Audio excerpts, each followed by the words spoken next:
They didn't even try to hide the smirk on their faces when I walked in with the mop bucket. You'd think after serving 2 tours overseas, after watching friends bleed out in the desert, I'd at least deserve a nod of respect. But at Fort Harper, to most of the younger officers, I was nothing more than the janitor. "Hey, Cole," one of them called out across the corridor that morning, his voice dripping with that kind of smugness only a 25-year-old lieutenant could carry. "Don't forget to shine my boots while you're down there." Laughter rippled through the hallway, boots stomping against the polished floor like a cruel drumbeat. I kept my head down, pushing the mop, the smell of bleach burning my nose. My knuckles tightened, but I said nothing. You learn that in the Army, sometimes silence is the only weapon you've got left. Still inside, it cut deep. I wanted to say, "Son, you don't even know what I've done for this flag. You don't know the men I carried out under fire, the nights I stayed awake so your generation could sleep." But I swallowed it. The truth was, I wasn't Staff Sergeant Cole anymore. I wasn't the man who led a squad through the hills of Kandahar. I was just Ethan, a 38-year-old single dad trying to keep food on the table for my little girl Mia. The Army had stripped my rank years ago after an incident they never cared to really explain. Wrong place, wrong time, wrong politics. My record buried, my medals collecting dust in a box under my bed. And so here I was, wiping mud off the very floors where I used to march in uniform. Some nights when I came home, Mia would ask, "Daddy, why don't they salute you like in your old pictures?" She'd seen the photos, me in full gear, chest out, eyes sharp. I never knew how to answer. How do you tell an 8-year-old that sometimes the country you bled for decides you're easier to forget than to honor? So I'd smile, kiss her forehead, and say, "Because not everyone knows the whole story, sweetheart." That morning at Fort Harper, the humiliation went a step further.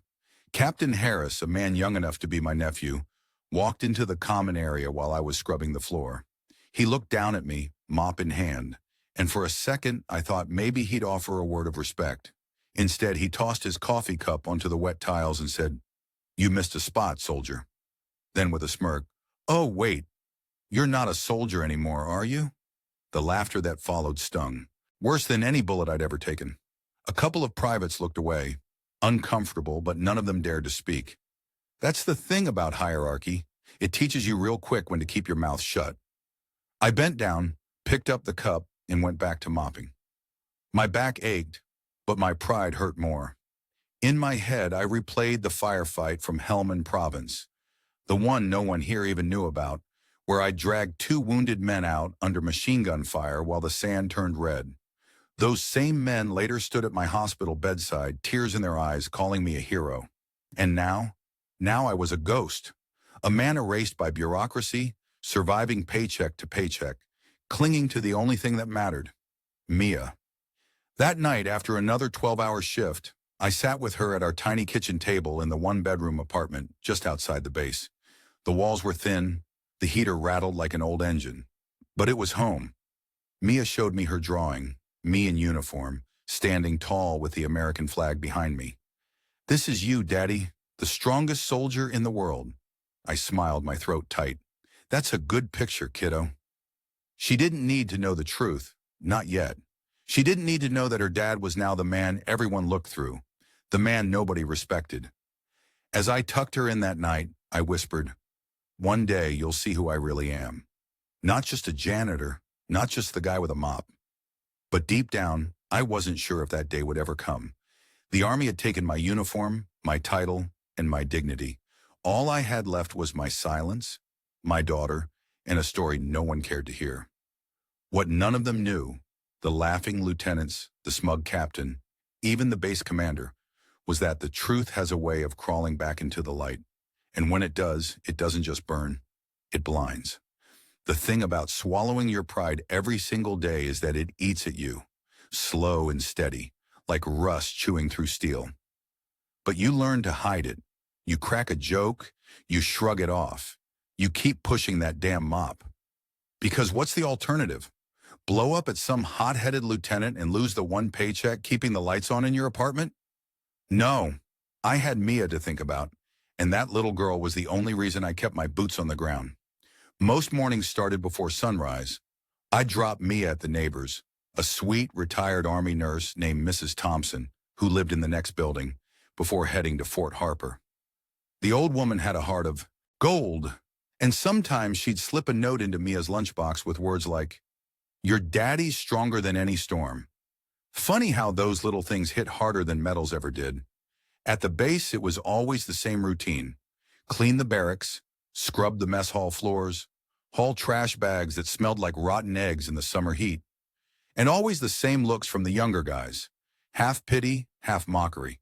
Some of them honestly thought I was just too dumb or lazy to make something of myself. They had no idea.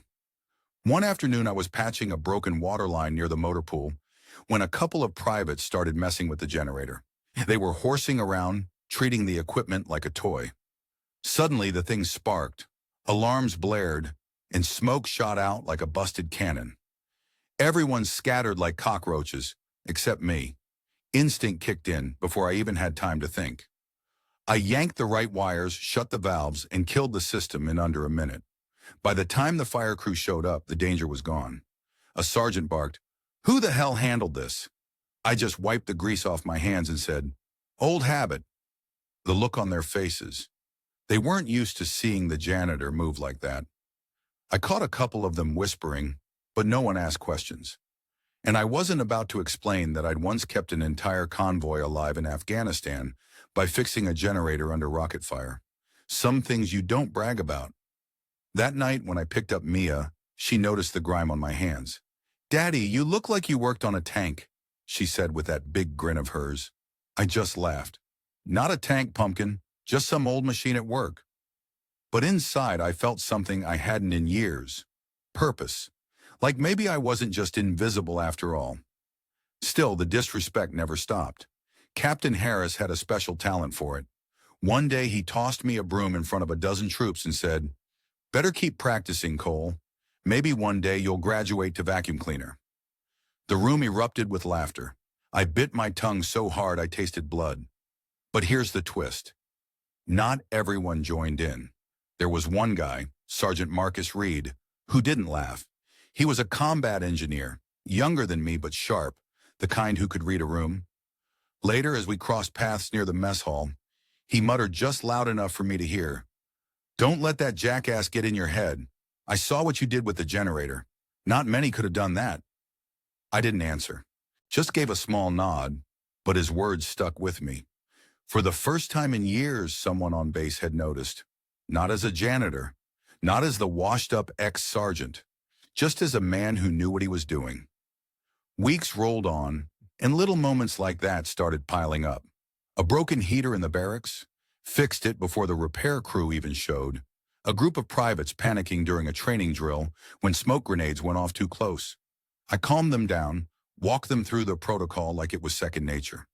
I kept telling myself, stay quiet, stay steady, stay invisible.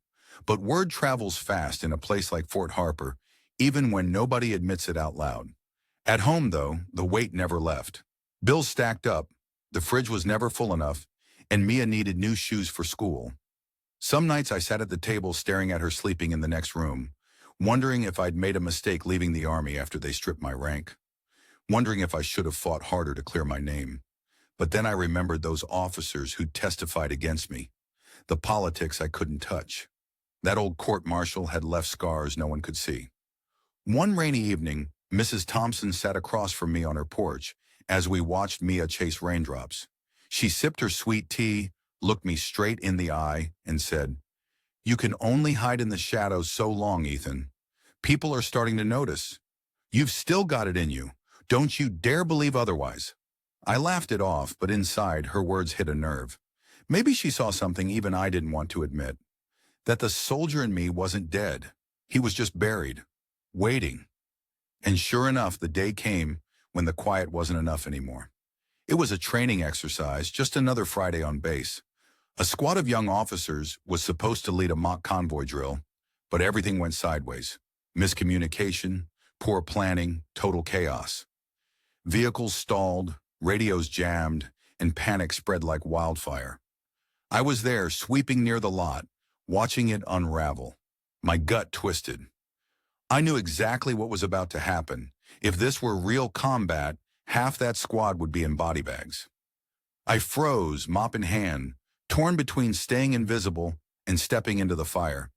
Then I caught sight of one terrified private, barely 19, gripping his rifle like it was a lifeline. His eyes found mine, desperate.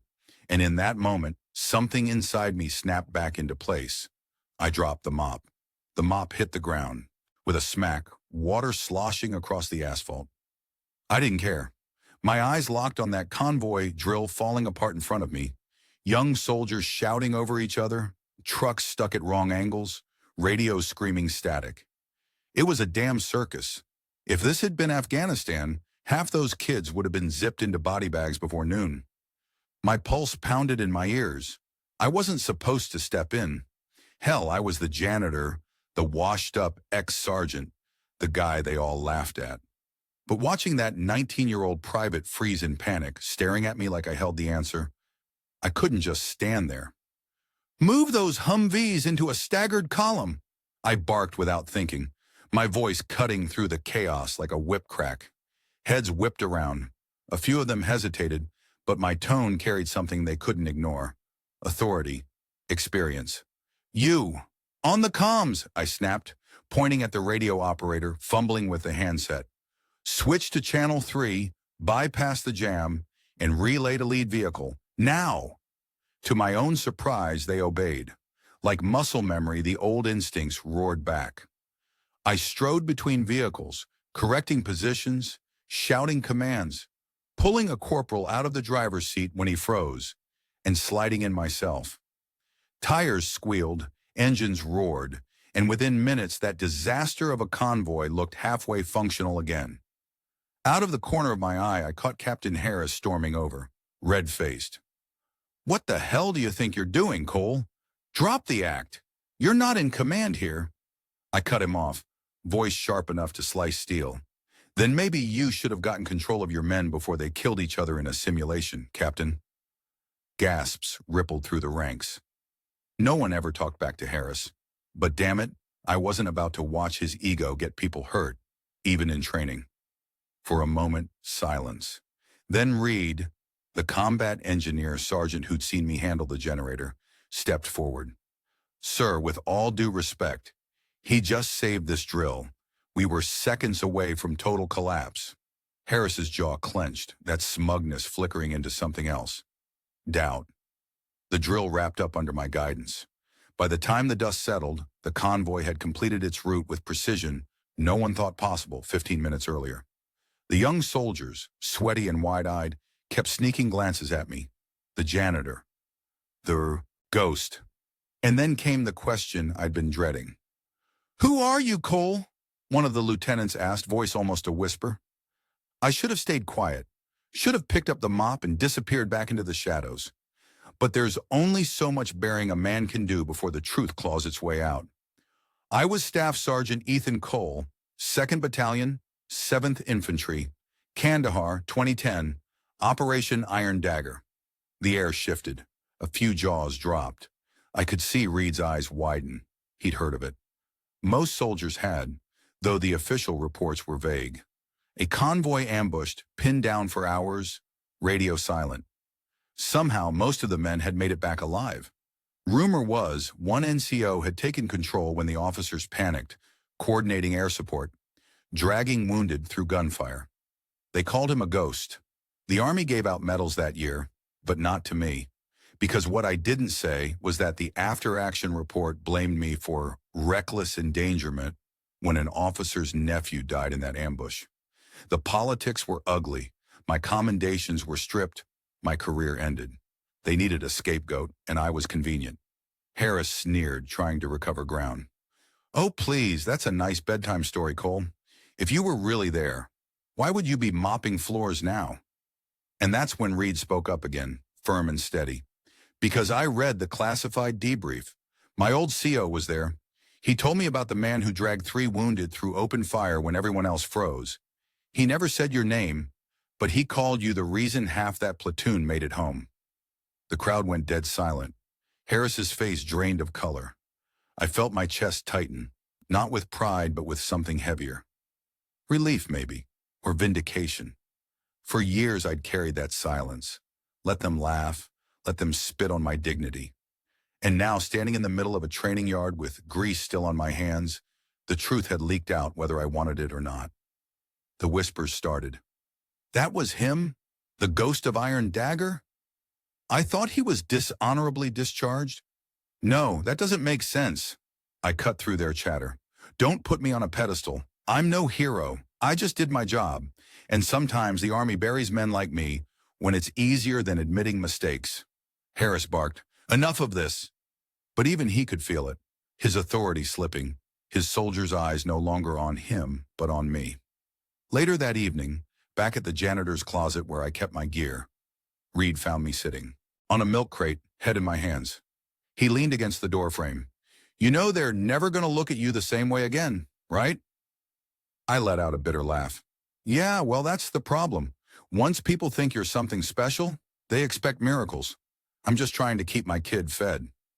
Reed shook his head. Nah, what you did today, that wasn't about glory. That was muscle memory, leadership, the kind this place is starving for. He paused, then added, and Harris? He's scared of you now. He knows he can't belittle you in front of the men anymore. I didn't answer, but deep down I knew he was right. Something had shifted. That night, when I tucked Mia into bed, she hugged me tight and whispered, Daddy, why are you smiling? I hadn't even realized I was. For the first time in years, I felt like the weight on my shoulders wasn't just mine anymore. Like maybe, just maybe, people were starting to see me for who I really was. What I didn't realize then was that this was only the beginning. The base wasn't about to forget what happened in that convoy drill. And neither was Captain Harris. Because men like him, they don't just back down, they double down. And I knew the storm was coming. The Monday after that training drill felt different. The air inside Fort Harper carried something I hadn't felt in years. Eyes on me, but not the same kind of eyes that used to burn holes in my back when I pushed a mop down the hall. These weren't just smirks and whispers anymore. It was curiosity, respect, maybe even a little fear. I'll never forget walking past the mess hall that morning. A couple of privates actually stood up straighter when I passed, like instinct told them to show some kind of courtesy. One even nodded, almost like a salute, then caught himself halfway through, embarrassed. I pretended not to notice, but inside part of me wanted to cry. Not because I needed their respect, but because for the first time since they'd stripped my rank, I wasn't invisible anymore. But with respect comes resentment. And Captain Harris, he wasn't about to let me enjoy 1 ounce of it. That afternoon, he cornered me by the supply closet. His voice was low, sharp, the kind you only use when you want to cut deep. Don't get comfortable, Cole. You had one lucky day. That doesn't change what you are now. A washed-up has-been who cleans toilets. Don't think for a second these kids will follow a janitor. I stared at him, calm, though every nerve in my body wanted to explode. Funny, I said quietly. Looked like they followed me just fine when you froze. For a split second, I saw it. The flicker of rage, the panic behind his eyes. Men like Harris thrived on control, on ego, on being the loudest voice in the room. Having me expose his weakness, even for one drill, shattered the image he built for himself. And shattered men don't forget. The whispers about me didn't die down. In fact, they grew louder. A week later, I overheard 2 soldiers in the chow line arguing about Iron Dagger. One said, "It was him, I swear. My cousin's unit knew about it. Cole was the one who kept them alive." The other shook his head. Then why would the Army bury him? Doesn't make sense. I just kept walking, tray in hand, pretending I didn't hear. But it ate at me. That's the thing about having your name dragged through the mud. You want the truth out, but you're terrified of what happens if it is. It wasn't just soldiers talking either. Mrs. Thompson, my neighbor, the Army nurse, somehow caught wind of it. One evening, as she set down a plate of her famous peach cobbler in front of me and Mia, she said, "Word travels fast, Ethan. Folks are starting to remember who you were. Maybe it's time the Army does too." I sighed. The Army already decided who I was. I'm the guy they buried to protect an officer's reputation. That doesn't just go away. She looked me dead in the eye. You can't hide behind a mop forever. Your daughter deserves to know the man you really are. Her words stuck like a thorn. And she was right. Mia already saw me as a hero, even without knowing the full story. But how do you explain to a little girl that her daddy was good enough to save lives, but not good enough to save his own career? Meanwhile, Harris kept trying to chip away at me. One day, he had me scrubbing the motor pool in front of half his company, loud enough for everyone to hear. Careful, Cole. Wouldn't want to strain that old back. Hero of Kandahar can't handle a broom. Laughter trickled around him, but this time it felt different. Forced. Hollow. Some soldiers looked away, uncomfortable. Even they could see the cracks forming in his act. And then something happened I didn't expect. Sergeant Reed showed up at my apartment one evening with a 6-pack of cheap beer. He sat on my porch, cracked one open, and said, "You ever think about fighting back? Clearing your name?" I shook my head. What's the point? The system doesn't care. They needed a scapegoat back then, and I was easy to throw away. Reed leaned forward, elbows on his knees. Yeah, maybe. But things change. You think guys like me don't notice? The respect you're getting isn't just whispers. It's proof. The Army's hungry for leadership that isn't built on ego. Harris can play the game, but you've lived it. There's a difference, and people feel it. I didn't know what to say. Part of me wanted to believe him. Another part wanted to tell him to leave me the hell alone. Because believing meant opening old wounds, risking disappointment all over again. But the truth? Deep down, I wanted redemption.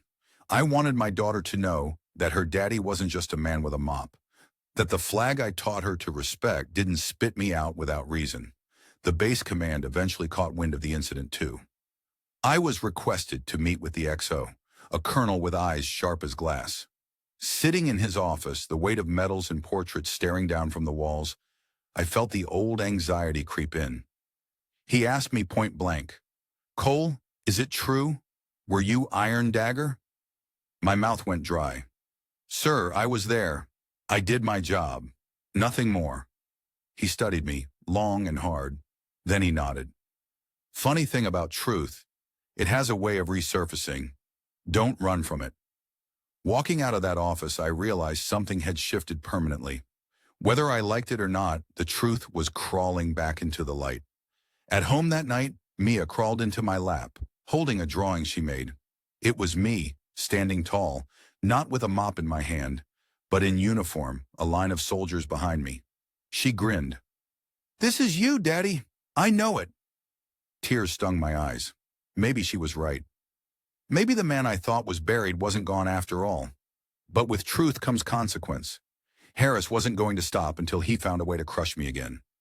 And the Army, once they decide to reopen a case, it never ends clean. Still, for the first time in years, I wasn't scared. I was ready, because now it wasn't just about me anymore. It was about Mia, about proving to her, and maybe to myself, that no amount of politics or lies could erase the truth forever. The day they called me back into the headquarters felt like a funeral march. Word had spread too far to ignore now, and command wanted to set the record straight. I half expected another hearing, another room full of brass looking for a convenient scapegoat, but instead they sat me down in a conference room with an old oak table, and the colonel slid a folder across to me. Inside was my service record, the same file I thought they buried a decade ago. Only this time, the red stamps of restricted and classified had been lifted. Pages I hadn't seen in years stared back at me. After-action reports, witness statements, even the casualty list from Kandahar. And at the top, a memo in bold print. Recommendation for restoration of honors. I didn't cry. I didn't cheer. I just sat there, staring at the papers like they belonged to some other man. Because in a way they did. The guy who earned those medals, who kept that platoon alive, he'd been gone for a long time. I'd buried him the day the Army chose politics over truth. The colonel cleared his throat. "We can't change the past, Cole, but we can correct it. You'll be recognized at the next ceremony." Walking out of that office, I didn't feel vindicated. Not yet, but I felt lighter. Like a weight I'd carried for 10 years had finally been pried off my shoulders.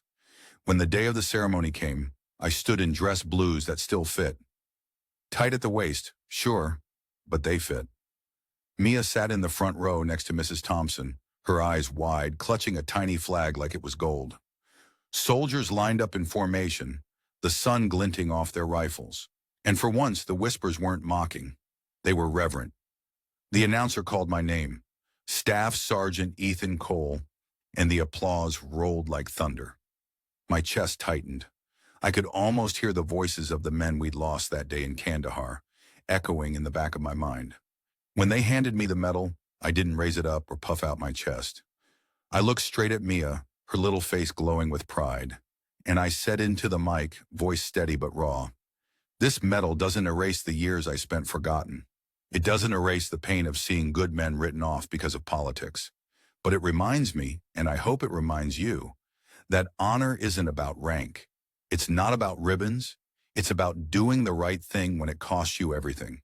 And sometimes it's about standing tall even when the world wants you on your knees." The crowd went quiet. Even Harris, who stood stiffly off to the side, couldn't meet my eyes. Maybe he realized then that all his jeers, all his little power plays, would never touch what I carried inside me. You can strip a man of his uniform, but you can't strip him of his truth. After the ceremony, a few young soldiers came up to shake my hand. One of them, that same 19-year-old private from the drill, said, "Sir, Sergeant, I hope I can lead like you one day." I just patted his shoulder and said, "Don't wait for a medal to make you a leader. You start leading the day you decide to put someone else before yourself." That night, back at the apartment, Mia climbed onto my lap while I loosened the collar of my dress blues. She touched the medal gently, like it was made of glass, and whispered, "I knew you were a hero, Daddy. Now everyone knows." And for the first time, I let myself believe her. The next week, I didn't go back to pushing a mop. Command offered me a position training recruits, steady pay, better hours, real purpose. I took it. Not because I needed the Army to validate me, but because those kids deserved a leader who understood what the textbooks never teach. That war isn't about glory, it's about surviving for the guy next to you. Looking back, I realized Harris was right about one thing. I wasn't a soldier anymore. I was something different. I was a father, a teacher, a man who learned the hard way that dignity doesn't come from stripes on your sleeve. It comes from the choices you make when nobody's watching. If there's one thing I carry forward, it's this. Storms pass, reputations crumble, but truth has a way of clawing back into the light. And when it does, you've got two choices. Either run from it or stand in it and let it define you. I chose to stand. And if my little girl grows up remembering anything about her old man, I hope it's that.